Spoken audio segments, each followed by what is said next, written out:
네, 선곡투자 오후 증시 정윤정입니다.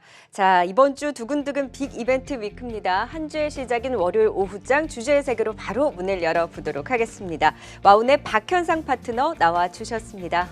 안녕하세요. 안녕하세요. 네, 시장이 맞으면 그래도 반등을 주고 있습니다. 시장 탄력이 좀 주춤해지나 했는데 그래도 1%대 반등 흐름이 이어가는 가운데 반등이 나오면 이제 낙폭과대주들의 흐름이 두드러졌는데 그렇게 못 가던 5G 관련주들이 오늘은 모처럼 반등 탄력 중에서도 좀 눈에 띕니다. 오늘 5G 주들의 상승의 힘을 어떻게 보셨을까요? 일단 그래도 눈물 나죠. 눈물 나고 납니다, 정말. 반등이 좀 나왔으면 하는 가장 큰 최선호 섹터였는데 지금까지 나오지 않아서 좀 걱정되는 찰나에 나와서 일단 다행이고요. 일단 간략하게 5G 좀 업황 좀 정리를 해드리는 게 나을 것 같아요. 네. 일단 5G 같은 경우가 일단 최근에 계속 빠지기만 했거든요. 빠진 이유가 뭐 표면적으로 드러나진 않았지만은 일반적으로 통신 장비주들 같은 경우가 4분기가 일단 실적이 그렇게 좋지는 않았다라는 거. 재작년 상황을 좀 기억을 해보시면 똑같아요. 그때도 오르다가 10월부터 계속 빠졌던 상황이고 네. 반등 같은 경우는 그 다음해인 1월 달부터 나왔던 걸로 제가 기억을 합니다. 일단 기관들이나 외국인들 입장에서 봤을 때는 지금 시장이 어느 정도 최근에 부재했던 상황이기 때문에 그 실적이 지금 바로 보이는 쪽을 매매를 하지 실적이 뭐 좀 쉬었다가 내년부터 좋아지는 이런 섹터들 같은 경우는 최근에 매매를 하지 않았기 때문에 네. 그쪽 5G가 반등이 좀 약했다라고 보시면 될 것 같고 오늘 같은 경우는 다산 네트워크스가 좀 세거든요. 리포트가 나왔죠. 그렇죠. 레포트 하나 나왔는데 미국 자회사인 다산존 솔루션이라는 회사가 있어요. 근데 3분기도 좀 부담스럽다라는 얘기가 있었는데 다행히 다산존 솔루션이 3분기 실적이 굉장히 견조하게 나올 가능성이 크다고 봅니다. 그러니까는 실적 우려였던 게 그나마 선방을 한다고 하면서 반등이 나오고 있는 것으로 보이면 되는데 다른 5G보다 다산 네트워크스의 개별적인 실적에 기댄 거죠, 그건. 그렇죠. 일단은 개별적으로 보시는 게 나을 것 같고 막상 이게 차트 같은 거 보시면은 오늘 반등이 나오더라도 솔직히 지금 들고 있으신 분들한테는 무슨 큰 의미가 있을까라고 생각하기에는 양봉이 별로 보이지도 않네요. 예, 보이지도 않아요. 네. 지금 정도라면은 적어도 12,000원대 중후반까지 갔었으면 좀 의미가 있을 수 있는 가격대인데 그게 조금 아쉬운 상황이고요. 네. 하지만은 지금은 약간 부재할 수 있지만은 내년에 대한 데이터에 대한 부분은 여전히 살아있는 성장성 섹터는 맞습니다. 네. 근데 지금 한 달 동안에 제가 투자자분들을 좀 만나서 얘기해봤더니 패배자가 되어 있으세요. 5G 갖고 계신 분들. 전기차 5G에 예. 물린 우리 개인 투자분들이 굉장히 많으시죠. 대부분 생각이 이러다 말겠지 뭐. 이제 갑니다라고 해도 누구도 안 믿어요. 또 지금. 오르다 말겠지. 그렇죠. 이게 지금 한 2달, 9월 초부터 시작된 지금 10월 말이라 치고요. 마음이 11월 아파요. 초라고 치고요. 그러면은 한 2달 동안에 내성이, 그러니까 안 좋은 쪽으로 내성이 생긴 거죠. 일단은 좀 지금 반등이 내일부터 무조건 오른다 이렇게 생각하실 필요는 없지만은 적어도 내년은 밝거든요. 그렇기 때문에 지금 입장에서는 너무 어렵게 생각하실 수 말고요. 근데 좀 주가가 좀 한동안 탄력을 좀 잃을 수도 있어요. 네. 근데 그때 같은 경우는 일단 조금 기다려 보시면서 성장성에 더 갖고 있다 생각하시면 좋을 것 같고 제가 좀 써드린 대로 기술적 반등이라고 볼 수 있어요. 왜냐하면은 그렇게 빠지다 오늘 첫 양봉이 나왔기 때문에 네. 경험적으로 처음 양봉이 나오면은 시장이 어느 정도 안정화된 다음에는 한 번 정도 더 오르거든요.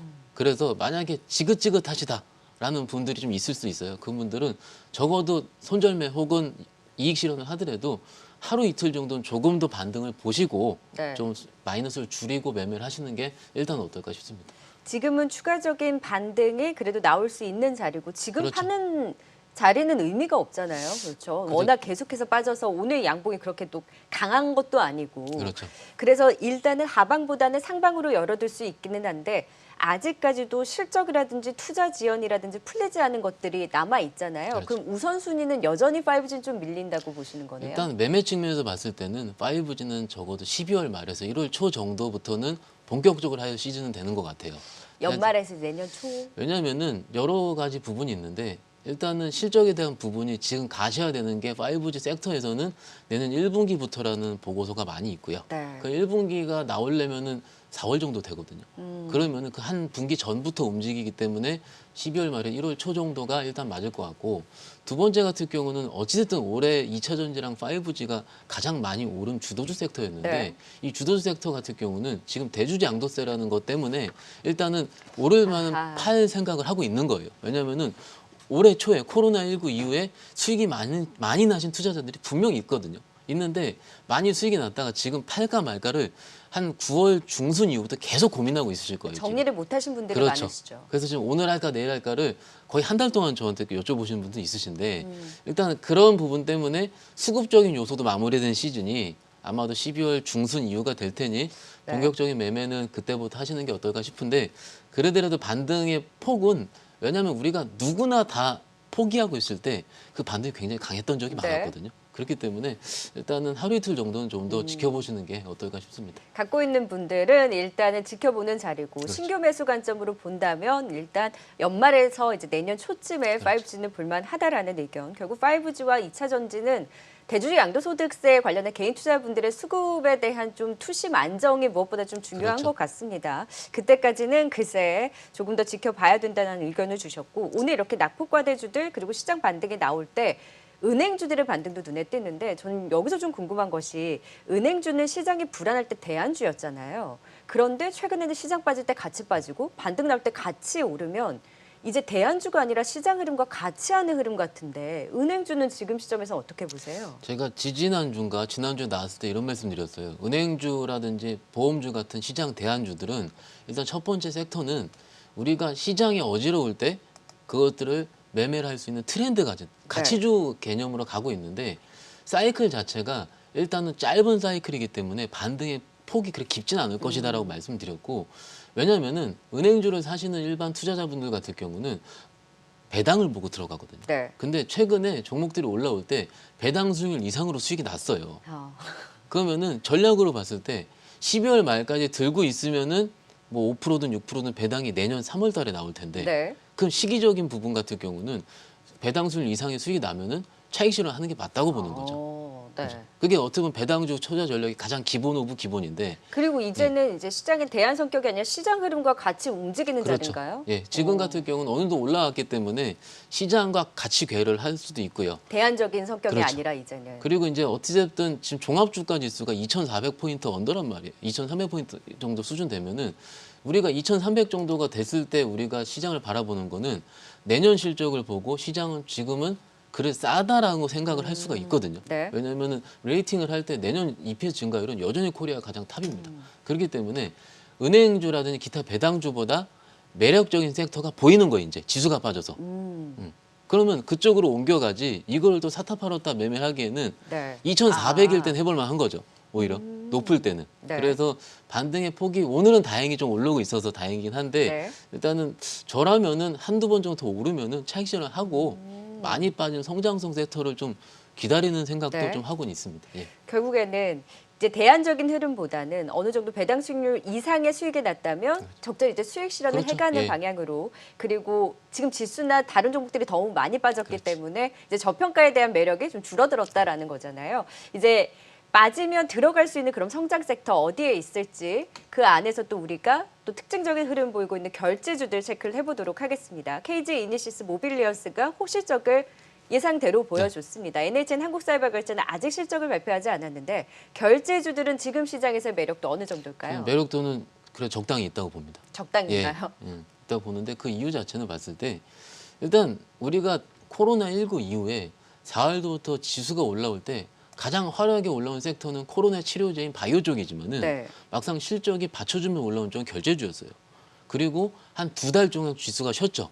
쉰 이유는 섹터가 맞지 않았다라는 표현 드릴 수 있는데 맞지 않는다는 게 뭐냐면 어찌됐든 코로나가 한 9월부터는 좀 줄어드는 추세에 있었기 때문에 아 이쪽은 당분간 매매를 하면 안 되겠다라고 생각을 했었고 그래서 주가가 실적은 좋음에도 불구하고 조금씩은 횡보하면서 밑으로 빠졌다 보시면 돼요. 네. 정리는. 근데 지금은 제가 현대차를 말씀드리거나 그런 섹터들이 성장성의 섹터들이 실적을 지금 오늘 보여주고 있는 거거든요. 실적 자체가 역대급 최대 실적 나왔고 영업이익이 268억 나왔어요. 네. 전년 동기 대비해서 26% 증가라는 상황이고. 근데 이유가 일단은 기존의 이니페이라고 자체가 지금 잘 돌아가고 있는 상황이고 11월부터는 할리스 F&B라고 실적이 또 4분기에 또 꽂혀요. 네. 그러면은 3분기도 잘 나왔는데 4분기도 리즈너블하게 실적이 보이는 거예요. 연속성이 있는 연속성이 거네요. 있는 거죠. 그렇다고 이 언택트 시대의 결제라는 부분 자체가 앞으로 꺾일 거 아니야. 그건 아니거든요. 코로나 아무리 줄어들게 되더라도 결제에 대한 거는 전 세계는 트렌드로 계속이 될 텐데 네. 뭐 얼마 전에 드론 보시면 또 난리도 아니었죠. 그렇죠. 그렇기 때문에 저는 성장성 있는 실적 꽂히는 섹터 중에서는 그래도 결제 관련 쪽은 매매를 해봐야 된다고 생각하고 있고 네. 여기서 아이디어가 좀 있어요. 그러면은 우리가 경험적으로 실적이 잘 나오면 주가가 한동안 좀 쉬었죠. 왜냐하면 그렇죠. 이게 어닝 서프라이즈 수준 아니면은 그러면 지금 실적이 나오지 않은 한국 사이버 결제 같은 경우는 지금 다른 결제주 대비해서 차트도 굉장히 양호한 상황이고 아직 실적 나오지 않았고. 그리고 지난주에 구글 앱스토어에 대한 그렇죠. 부분도 내용이 좋게 나왔고 네. 그러면은 시장이 추정이 되는 거예요. 아 사이버 결제 잘 나오겠구나. 네. 그러면은 이니시스 사지 말고 사이버 결제 사는 게 어떠느냐. 이런 여러 가지 매매에서도 이게 네. 최근에 한 2, 3주 전까지 장이 되게 어려웠던 이유가 그럼 실적 발표 전에 또 정리해요? 실적 발표를 하고 양봉이 뜨지 않으면 정리를 해야죠. 예. 네. 시장 반응이. 예. 네, 결제주는 실적도 나오고 코로나 재확산에 대한 재료가 있고 구글 서비스에 대한 또 이슈가 있는 NHN 한국사이버결제를 실적 발표를 앞두고 지금 시점에서는 그렇죠. 관심을 가지고 트레이딩 관점으로 또 실적 발표하고 양봉을 그려낸지 여부로 정리를 할지 더 갖고 갈지 여부를 또 정리를 하면서 매매로 또 지켜보자라는 긍정적인 진단을 주셨고요. 이번에는 그럼 게임주는 어떨까요? 4분기 또 겨울철 게임의 성수기라고 하는데 위메이드, 웹젠, 오늘 그 미스터블루도 게임 이슈로 또 상승세를 보여요. 눈에 띄는 게임주 있습니까? 일단 뭐 게임주 오늘 뛰는 것 같은 경우 위메이드가 가장 많이 뛰고 웹젠도 많이 뛰는데요. 일단 게임주 전반적인 얘기 좀 먼저 말씀드리면은 게임주에 대한 보고서가 올해 한 8월에서 9월달 막 쏟아져 나왔거든요. 네. 그때 그 보고서의 핵심은 뭐냐면은 신작 발표 나오기 전에 사서 신작 발표 나올 때 팔자였어요. 이것을 모멘텀 드리븐이라고 얘기를 하는데 즉 재료가 아무리 좋더라도 그 사전 예약자 수가 잘 나오면서 앞으로 매출이 터질 때는 대부분 기관들도 예측한 수준보다 더 나오지 않으면은 팔거든요. 그러니까 지금 11월 같은 경우는 일반적으로 웬만한 게임주들이 다 12월에 실적 발표를 앞두고 있는 상황이기 때문에 11월은 12월 시즌을 앞두고 매매를 해봐야 된다는 게 맞을 것 같고 네. 저희 이제 위메이드랑 카카오 게임도 좀 써드렸는데 이 두 종목이 뭐냐면은 그거예요. 11월에 신작 발표가 예정된 종목들. 예. 가장 임박한. 임박한. 네. 그래서 저기 그 카카오 게임즈 같은 경우는 엘리온이라는 신작 게임이 이제 11월 때 나올 거고 위메이드 같은 경우는 지금 미르 4라 그래서 사전 테스트를 했죠. 네. 그래서 반응이 괜찮다라고까지 맞아요. 나온 상황이고. 그러니까는 가장 강한 게 위메이드가 지금 전고점 부분까지 어느 정도 올라와 있는 상황이라고 보시면 돼요. 그만큼 시장에서 가장 많이 받고 있기 때문에 신고가 수준까지 올라오고 있는 거고 네. 카카오 게임즈 같은 경우는 감히 좀 말씀을 드리자면 이거예요. 고점에 거의 8만 원대까지 갔었던 주식 거의 반토막이 나온 상황이거든요. 그렇죠. 그러면은 기술적으로 봤을 때도 공모주가 핫한 공모주가 고점 대비 반토막 나서 횡보한 시간이 있으면은 그 원래가 있었었던 본류의 재료들이 할 때는 한 번씩 세게 튀어요. 그리고 워낙 많이 빠졌기 때문에. 그래서 기술적으로 봤을 때는 자리가 부담스럽지 않은 카카오 게임즈가 부담이 적고 위메이드는 좀 부담이 있죠. 위메이드는 지금 이미 좀 올라 있어가지고 이미 그리고 저기 베타 테스트라든지 이게 테스트가 나온 상황이라서 네. 그 일정이 좀 그럴듯하게 편하게 매매하기엔 구간은 오르기도 했고 이미 나오긴 상황이고 조금 네. 그래요. 그렇기 때문에 일단 저는 뭐 하나 꼽으라 그러면 카카오 게임즈라든지 혹은 NC소프트가 네. 그 최근 한 달 전에 빠졌었던 이 80만 원 언더를 깼었던 이유가 그 신작 게임의 그 출시 자체가 미뤄질 수 있다. 네, 맞아요. 이 부분이었거든요. 그렇기 때문에 오히려 NC소프트도 대형주 입장에서는 부담이 없다라고 볼 수 있습니다. 그래서 지금 시점에서는 NC소프트와 카카오 게임즈도 충분히 관심을 가져볼 만하다라는 또 게임주에 대한 진단까지 주셨습니다. 자, 앞서서 시장에 대해서는 글쎄 좀 긍정적인 방향에 대한 뷰를 이야기해 주셨으니까 이번 주 빅 이벤트 주에서 우리가 종목 픽으로 또 선점할 수 있는 종목 있을까요? 일단 오래 기다리셨습니다. 저희 방송에서 2차 전지가 안 나온 지가 꽤 됐을 텐데 어우, 그죠? 첨보 좀 준비를 해봤고요. 이제 갑니다. 네. 이제 나왔네요, 첨보가. 제가 업황 돌릴 때 잘 얘기합니다. 말씀 좀 드려볼 텐데 지금 첨보의 포인트, 뭐 전해액, 전해질 이건 다 알고 계실 테니까 제가 몇 번 얘기했으면 뺄게요. 네. 지금 포인트는 이거예요. 이번 주에 대주주 양도세 관련해서 정부 발표가 있을 예정이죠. 있을 예정이고 그것이 3억이 됐든 5억이 됐든 10억 유예가 됐든 어떻게 나올지는 모르겠어요. 근데 당 내부에서는 10억 유예로 그 가닥을 잡았다 하지만 뭐 기재부랑 아직까지 네. 협의가 되고 있지 않은 상황이다. 근데 오늘 아침 뉴스 살펴보니까는 월요일이나 화요일 혹은 주중에 발표하고 크게 두 가지 이슈인 재산세랑 양도세 두 개를 순차적으로 발표하겠다까지는 제가 11시 뉴스를 확인을 했거든요. 네. 그러면은 어찌됐든 대주주 양도세 부분 때문에 9월 말부터 장이 굉장히 안 좋았는데 좋게 발표하면 더 좋은 거고 그래도 어느 정도까지 뭐 3억이든 5억이든 재료가 나왔던 그 악재가 해소가 된 거죠. 불확실성 해소가 되면은 그것 때문에 가장 많이 눌려있던 섹터가 반등이 세다고 생각합니다. 전기차죠. 예, 그럼 2차 전지 쪽이 보고 있고요. 그중에서 첨보를 꼽은 이유는 전해액 같은 경우가 1년에 50%씩 성장을 해요. 그리고 내년에 증설을 했고요. 그럼 증설 모멘텀부터 실적 모멘텀은 매년 50% 성장하는 회사는요. 많이 눌릴 때 담아야 됩니다. 그래서 지금 입장에서 첨보 말씀드릴 수 있겠고요. 네. 목표가 18만 원, 손절가 14만 원 말씀드리겠습니다. 네, 대주주 양도소득세 이슈로 가장 또 눌려 있었던 전기차.